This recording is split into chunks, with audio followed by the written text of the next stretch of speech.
Otep à tous, bienvenue sur la chaîne des panafricanistes, par essence, par conviction et par excellence. Celle des citoyens kémites, par nécessité et obligation de combat. Nous sommes une chaîne qui n'est guidée que par nos ancêtres et rien que par les ancêtres qui appartiennent à l'égrégore du monde noir. Par conséquent, nous ne croyons en aucun Dieu venu de l'étranger. Toutefois, cette vidéo n'est aucunement destinée à inciter à la haine ou à la violence, car nous menons un combat qui est d'abord et avant tout spirituel, intellectuel et démocratique. Ensuite, il est politique, géopolitique et géostratégique. Contre l'impérialisme, le colonialisme, le néocolonialisme et l'endocolona, qui sont tous qualifiés de crimes contre l'humanité. Nous menons ce combat sur la base du principe fondamental que nous avons hérité de nos ancêtres kémites, qui est celui de la Mahat, c'est-à-dire solidarité, vérité et justice. Vous êtes donc en droit de connaître la vérité et nous avons l'obligation de vous dire la vérité, rien que la vérité, afin que justice soit rendue au continent africain. Et ça, c'est notre modeste contribution dans cette noble lutte en faveur de la souveraineté, la dignité, la solidarité et l'unité africaine. C'est exactement ça que nous appelons le panafricanisme. Bien-aimés frères et sœurs, vous avez tous entendu le discours, l'intervention de Patrice Talon sur les écrans, les chaînes béninoises. Il y a des gens qui se réjouissent, disent que Patrice Talon a fait un mea culpa. Il y a des gens qui pensent que il est raisonnable. Moi, je trouve que c'est un hypocrite. Je trouve que Patrice Talon, c'est un voyou qui reste un voyou et qui ne changera pas.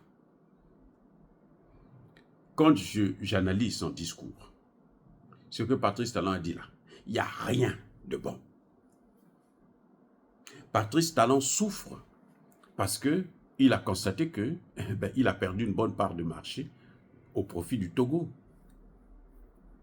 Et oui. Et que les Béninois, la population béninoise se plaint maintenant de lui. Patrice Talon souffre parce qu'il ne pourra plus avoir un troisième mandat.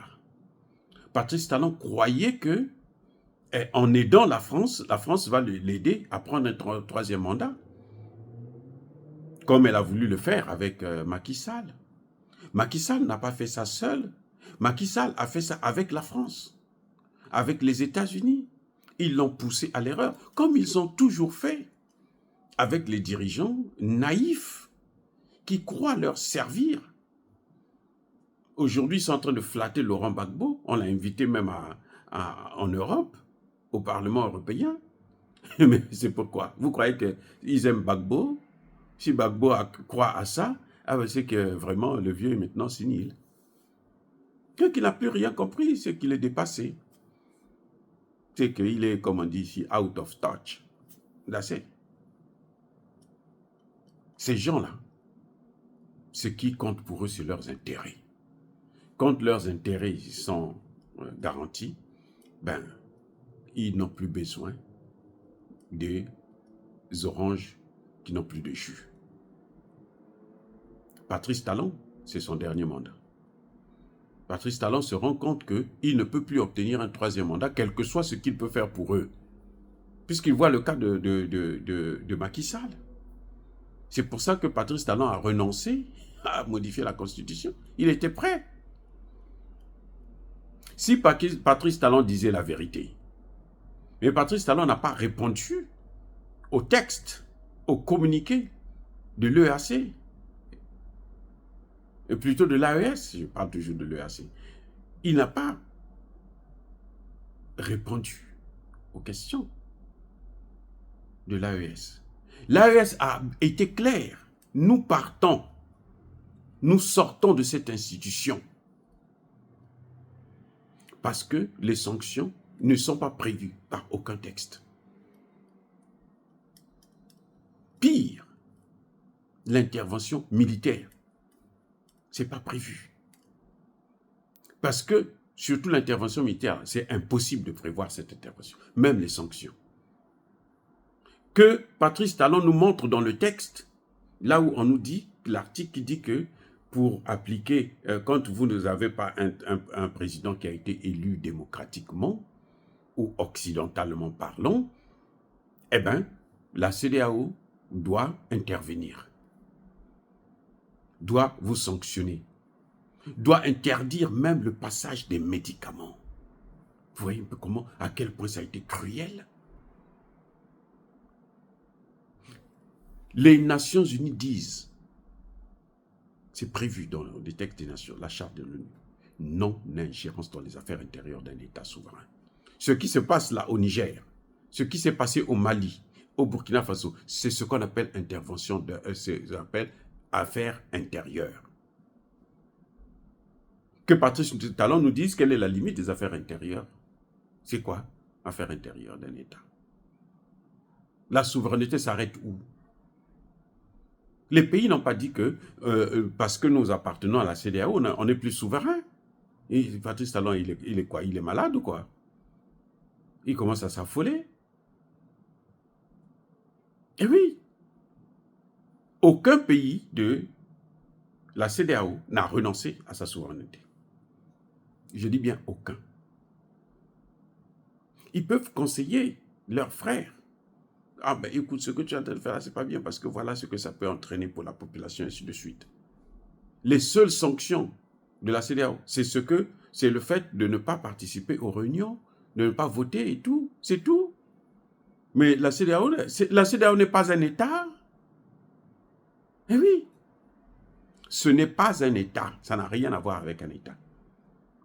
Donc, M. Patrice Talon, il est en train de pleurer les gains économiques parce que n'oubliez pas que dans ce port du Bénin, Patrice Talon a lui-même personnellement investi de l'argent. Pour lui, pas pour le Bénin, pour lui. Et c'est son argent à lui, là, ses pertes à lui, personnelles, qu'il est en train de pleurer. Non. Pourquoi Patrice? Il n'a dit aucun mot sur les raisons fondamentales du départ de ces trois pays. Ils ont bien dit l'ingérence étrangère, des États étrangers. Ils parlaient de la France, tout le monde le sait. Et derrière la France, il y a qui? Il y a les États-Unis, tout le monde le sait. Sauf peut-être Patrice Talon. Mais pourquoi Patrice Talon n'a pas évoqué ça? Il n'avait qu'à nous dire non, c'est nous qui avons décidé, il n'y a pas la France. Quand Emmanuel Macron a dit que moi je vais appeler, comment vous l'appelez l'autre voyou du Ghana là, hein? Le bandit là, le brigand, Akufo. Et puis le lendemain, c'est les mêmes sanctions que Emmanuel Macron avait prévues qui ont été prises. Est-ce que Patrice Talon a répondu à ça? Non, on va diviser le peuple. Mais ils ont déjà divisé le peuple quand vous mettez des sanctions. Vous fermez les frontières. C'est quoi? C'est pas diviser le peuple? Non, c'était pas fait pour durer longtemps. C'était fait pour durer. Parce que le temps, est-ce que vous avez donné un temps? Il n'y avait pas de temps. C'était fait pour durer longtemps jusqu'à ce que ce pouvoir puisse tomber. Je ne sais pas que c'était pas fait pour durer longtemps. Non, c'était fait pour que ce pouvoir puisse tomber. Mais ce pouvoir-là était soutenu par un peuple. Vous allez faire quoi? Comment vous allez faire tomber un pouvoir qui est soutenu par un peuple? C'est pas possible. Macky Sall va tomber là, pourquoi? Parce que le peuple ne le soutient pas. C'est pour ça qu'il va partir. Si le peuple soutenait Macky Sall, il n'allait pas tomber, son coup d'État allait réussir. Il allait prendre même 5 ans sans problème. Mais le peuple n'est pas avec lui. Alors que dans ces pays concernés de l'AES, eh bien, les populations sont avec les dirigeants. Donc, qu'est-ce que Patrice Talon veut nous faire croire? C'est de l'hypocrisie, mais alors d'une manière incroyable. Il se soucie de lui, pas des autres. Surtout pas des pays de l'AES. Et si ces pays-là commettent l'erreur de repartir, mais ils vont les écraser d'une manière incroyable. Et d'ailleurs, ce sera la mort de l'AES. Ou ils se maintiennent dans l'AES, ou l'AES meurt. S'ils repartent dans la CEDEAO, l'AES est morte. Ah oui, elle ne sert plus à rien. Non. Monsieur Talon n'a rien dit de bon. S'il n'y a que moi, là, c'est un non-événement. Il pleure ses intérêts. C'est un businessman. Donc, quand l'argent ne rentre pas, lui ne peut que pleurer. Mais il ne pleure pas pour le Bénin. Il ne pleure pas pour le Bénin. La population béninoise a dit dès le début, les Béninois ont dit, nous on ne veut pas de ça. Vos histoires là, laissez-les. C'est un gouvernement dans un autre pays, ça ne vous regarde pas. Laissez-les. On ne veut pas fermer les frontières. Ce sont nos frères. Gardez ces frontières-là comme telles.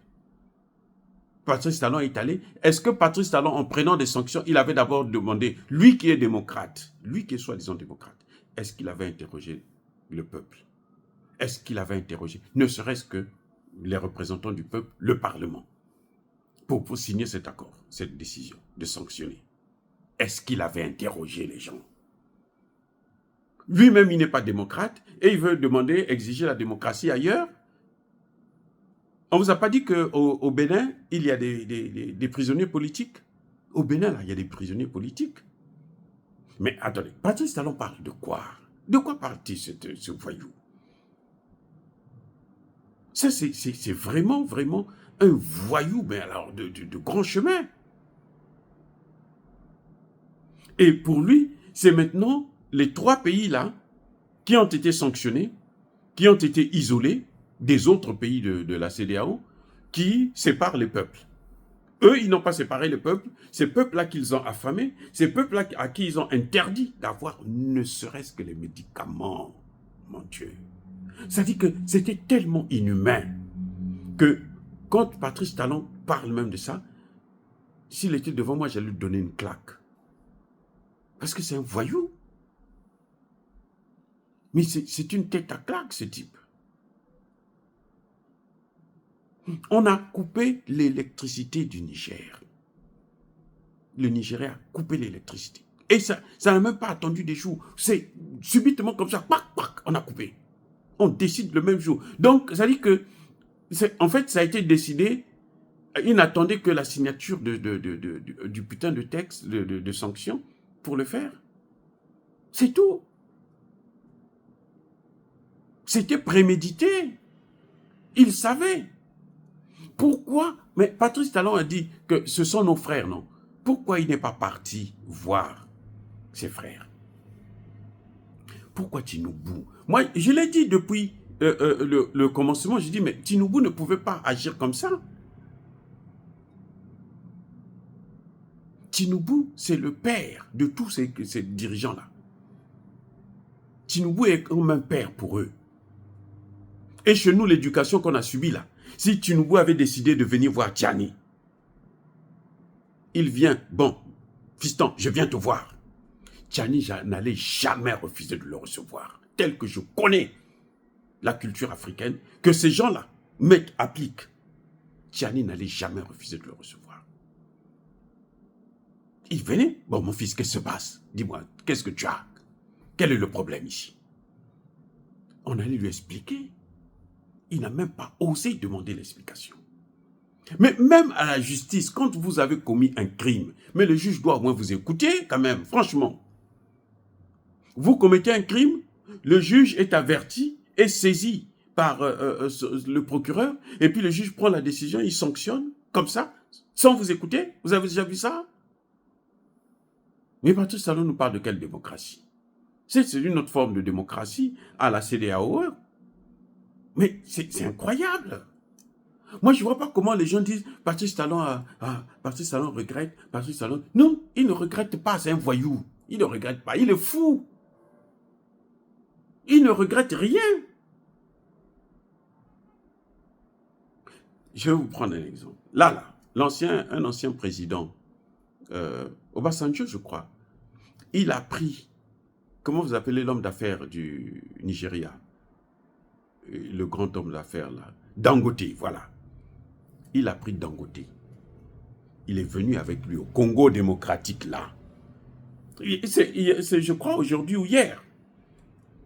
Il est venu avec Dangote dans sa valise. Il vient voir Tshisekedi. Il dit Tshisekedi, il prend la main de Tshisekedi. Avec l'autre main, il prend la main de Dangote. Il les met ensemble. Les enfants. Hein, voilà ton frère. Vous êtes des frères là. Allez-y travailler ensemble. Ça, c'est quoi? C'est l'Africain. C'est la culture africaine. Tshisekedi n'a pas dit non, moi, ceci, non. Non! Tshisekedi n'a pas dit non, toi tu n'es plus président, il faut que ça soit Tinubu. Non! Parce qu'il connaît la culture, il sait que nous c'est comme ça. C'est un père pour toi, il vient, il te dit, mais toi et à ton frère qui est là, il va investir chez toi ici. Allez, tiens, prenez. Et Tshisekedi ne peut rien dire, rien. Il ne peut pas lui dire non, écoute, non, non, il n'y a aucune raison. Parce que ça, c'est la culture africaine. Eux, ce qu'ils ont fait, c'est la culture occidentale. On va punir, on va sanctionner, on va faire souffrir l'autre. C'est nous seulement qui commandons. Nous avons le pouvoir, nous sommes les... Non. De quoi parle Patrice Talon? Il parle de quoi, Patrice Talon? Mais de rien du tout. Les gars ont été clairs.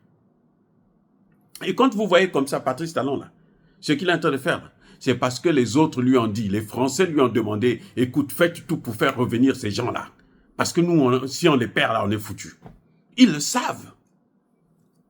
Il est en train de travailler, il continue à travailler pour eux. C'est pour ça qu'il ne prononce pas le mot d'ingérence étrangère. Il n'avait qu'à nous démontrer qu'elle était... La France fait partie maintenant de la CEDEAO. Pour que Emmanuel Macron soit là, avant de prendre une décision de la CEDEAO, Emmanuel Macron doit venir. Il doit dire son mot. Ou eux, ils partent là-bas pour aller prendre des instructions.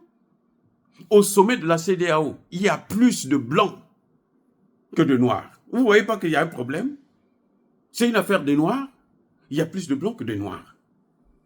Ils ont tous fait le voyage, ils sont tous venus en masse là pour venir influencer la décision. Ils participent. Nous qui sommes africains, nous qui sommes noirs, on n'a pas le droit d'y aller. Nous autres là, moi j'aimerais bien aussi venir assister, voir comment ils prennent les décisions et puis peut-être apporter mon point de vue. Non. Pourquoi Patrice Talon ne parle pas le fait que c'est la CEDEAO qui finance? Parce que la cause, c'est ça. C'est parce que c'est plutôt l'Union européenne qui finance la CEDEAO. La cause fondamentale de la manipulation, c'est ça. Oh, bien aimés frères et sœurs. Non, Patrice Talon, il a pété les plombs. Hein? Mais bon, quand même, soyez bénis. Je vous adore. Soyez abondamment bénis par le Dieu de Kémit et par nos ancêtres angélisés. Mais que tous ceux qui persécutent le continent africain le pillent et le déstabilisent, qu'ils soient noirs, blancs, chinois, arabes, juifs, indiens ou qui qu'ils soient punis, maudits, foudroyés, neutralisés, écrasés, effacés par le Dieu de Kémit et par nos ancêtres angélisés. Vive l'Afrique éternelle, j'ai dit et j'assume.